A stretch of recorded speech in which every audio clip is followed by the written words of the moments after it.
everybody out in Maryland's beautiful 8th Congressional District. It's your Congressman, J.B. Raskin, coming to you for my favorite time of the week, Local Hero. We got an extraordinary Local Hero episode for you this week, Friday, July the 1st. And you know what that means. 4th of July is right around the corner, and everybody's getting ready for all of the magnificent Independence Day events throughout Montgomery County, throughout Frederick County, throughout Carroll County.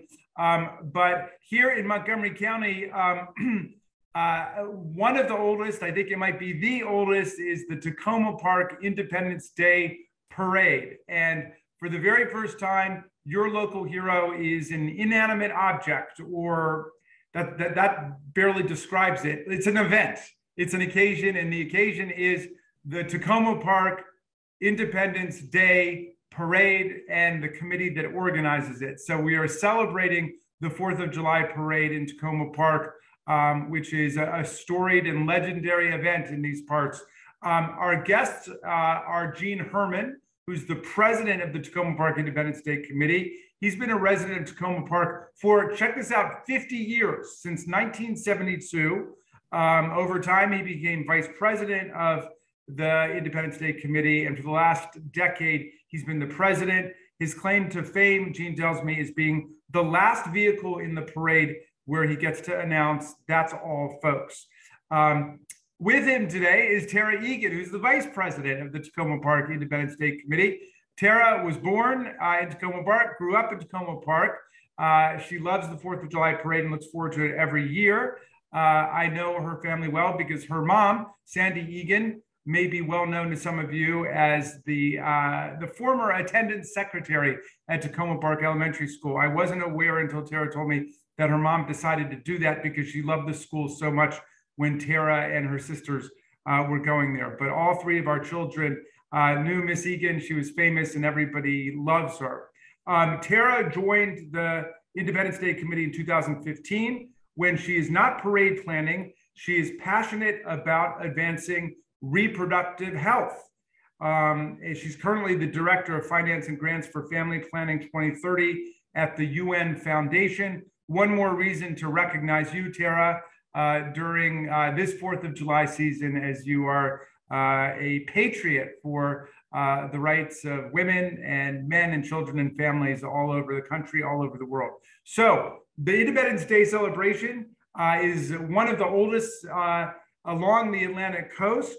This year marks the 133rd consecutive year of holding the 4th of July parade or some kind of celebration, because there have been years when either the parade or the fireworks have had to be canceled due to the weather or wartime conditions, or as in the last couple of years, COVID-19. But there's always been some celebration of Independence Day and the great patriotic spirit that has attracted people, not just from Takoma Park and Silver Spring, but from all over Montgomery County and all over Maryland. So with that, congratulations, 4th of July Independence Day Parade and Committee. You are our local hero.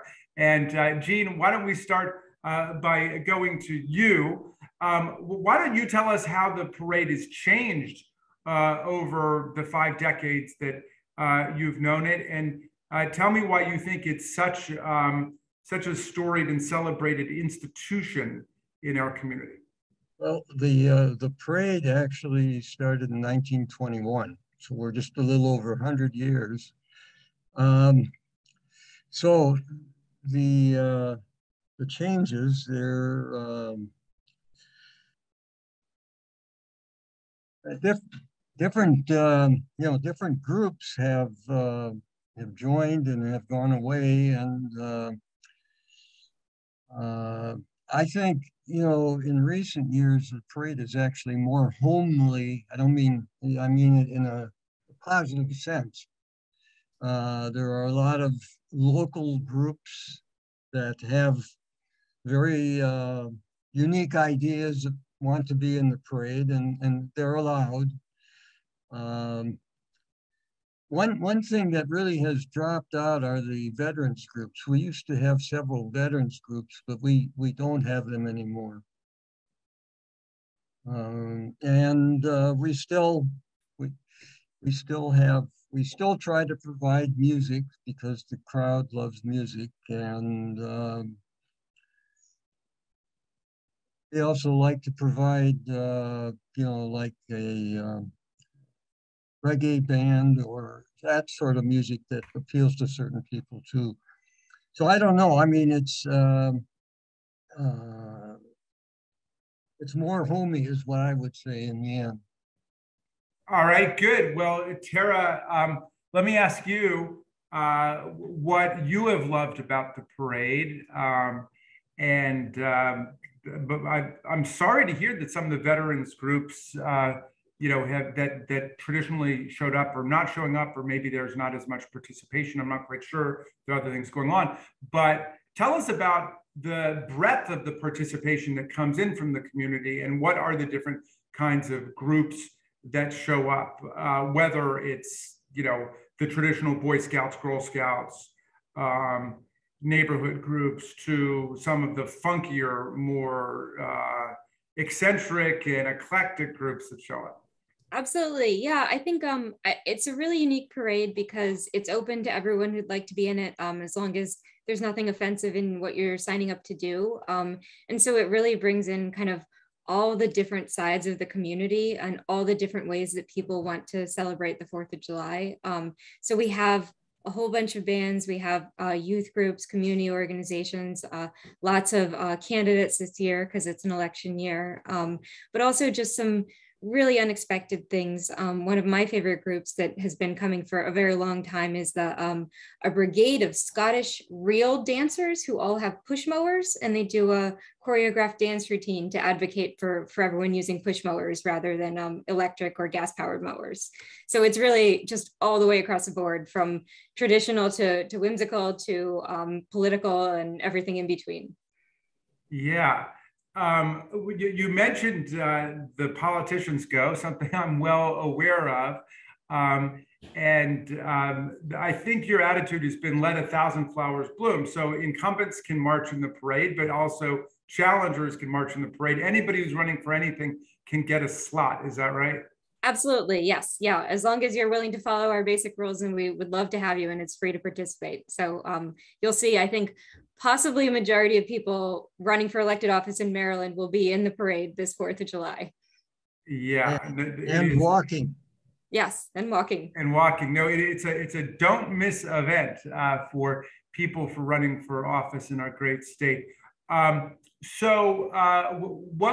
would you say to people who've never been before? Is it something that you think people should come and check it out? You got to be there to experience it. What do you think, Gene? Yes, I think that there are very few old hometown type celebrations like Takoma Park, and it really is a community event, and I think that the spirit is very good, and I think people who don't know about it really should give it a try. Yeah.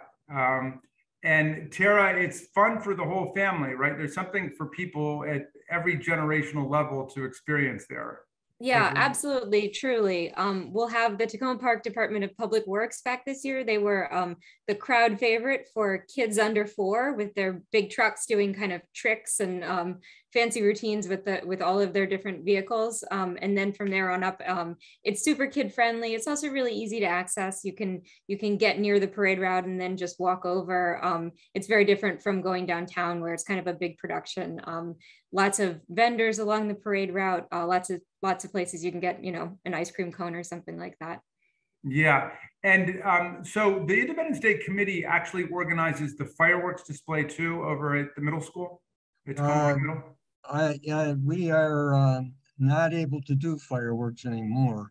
What happened was that the middle school enlarged, and they took up space from the field, which was necessary for the safe circumference of fireworks. So we don't have any other space in Takoma Park. So we have shifted to a block party on Maple Avenue for the evening, with bands, music, food, kids activities. Oh, and that's open to the public starting at what time? 5:30. 5:30 on 4th of July. Yes. Gotcha. Well, look, I know how meaningful it has been to our family, to our kids growing up. I know how much the little kids look forward to it. It's such a special, magical day. I know how the people on Maple Avenue put out such magnificent displays for everybody, as well as I think up on Eastern and some of the other side streets where the parade snakes its way through.